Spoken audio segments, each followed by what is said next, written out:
मार दिए 3 commander, Hamas का बदला लेगा तुर्की। क्या तुर्की के राष्ट्रपति रेजिप ताइप अर्दोआन हमास के 3 कमांडरों की मौत का बदला इजराइल से लेने जा रहे हैं? दावा किया जा रहा है कि तुर्की ने इजराइल से दो टूक कह दिया है कि वो फिलिस्तीनियों के नरसंहार का बदला हर हाल में लेगा। जरा गाजा पट्टी का ये वीडियो देखिए। फिलिस्तीनियों के एक शिविर पर जबरदस्त एयर स्ट्राइक इजरायली सेना ने की है। इस 8 सेकंड के वीडियो में साफ देखा जा सकता है कि कुछ लोग तंबू वाले शिविर में अंदर की ओर जा रहे हैं। तभी एक मिसाइल उनके ऊपर आकर गिरती है और मौके पर मौजूद हमास के लड़ाके मारे जाते हैं। हम आपको एनिमेशन के जरिए पूरी खबर समझा देते हैं। क्यों तुर्की हमास के कमांडरों के मारे जाने से नाराज है और इजराइल ने कैसे हमास के 3 कमांडरों को मार डाला है। दावों के मुताबिक जिस वक्त हमास के 3 कमांडर गाजा पट्टी के अल मवासी शिविर में मौजूद थे, ठीक उसी वक्त इजरायली सेना ने अल मवासी शिविर पर हमला कर दिया। दावा किया गया है कि इजरायली हवाई हमले में हमास के 3 टॉप कमांडर मौके पर ही मारे गए, जबकि 40 से ज्यादा लोग ऐसे भी मारे गए जो शिविर के आसपास मौजूद थे। इजरायली सेना का दावा है कि इस हमले में हमास का कमांड सेंटर भी तबाह कर दिया गया है, जहां से पूरे गाजा में हमलों को कंट्रोल किया जा रहा था। अब आप हमास के उन 3 कमांडरों के नाम भी जान लीजिए जिनके मारे जाने से तुर्की बुरी तरह से बदला लेने पर उतारू हो गया है।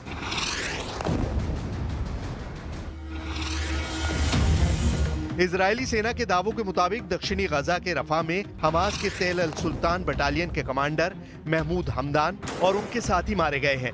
पिछले 48 घंटे में इजरायली सेना के हमले में गजा पट्टी में 67 से ज्यादा लोग मारे गए हैं, जिनमें लगभग 1 दर्जन के करीब हमास लड़ाके और उनके कमांडर मारे गए हैं। सबसे ताजा हमले में इजराइल ने 27 फिलिस्तीनियों को मार डाला है। खान यूनुस की एक इमारत में 13 लोग मारे गए हैं। इजरायली हमलों से सुरक्षित माने जाने वाले अल मवासी कैंप में इजराइल सेना ने सबसे भीषण हमले किए हैं। दावा किया गया है कि इजरायली सेना के इस हमले में हमास की हवाई इकाई के प्रमुख समर इस्माइल कादर अबू दुक्का, हमास के सैन्य खुफिया मुख्यालय के प्रमुख ओसामा ताबिश और हमास के एक टॉप कमांडर ऐमान मबो को मार दिया गया है।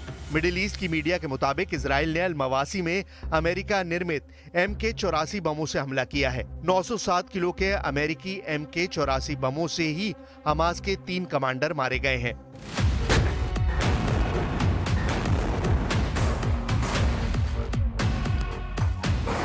इजराइल गजा की तरह ही अपने लड़ाकू विमान, मिसाइल, टैंक और बख्तरबंद वाहनों से पूरे वेस्ट बैंक में जबरदस्त हमले कर रहा है। इधर तुर्की शुरू से ही इजराइल को चेतावनी दे रहा है कि वेस्ट बैंक को गजा बनाने की जरा भी भूल मत करना, वरना तुर्की चुप नहीं बैठेगा। कुछ रिपोर्ट्स में दावा किया गया है कि तुर्की के हजारों सैनिक, टैंक, तोप और लड़ाकू विमान जंगी तैयारी करने लगे हैं। अब ऐसे में सवाल उठता है कि क्या तुर्की सैन्य तौर पर इतना ताकतवर है कि तुर्की के इस्तांबुल से इजराइल की राजधानी तेल अवीव पर हमला किया जा सके? तुर्की के राष्ट्रपति ने मिस्र के साथ मिलकर एक ऐसा बयान दिया है जिसने इजराइल और अमेरिका के होश उड़ा दिए हैं।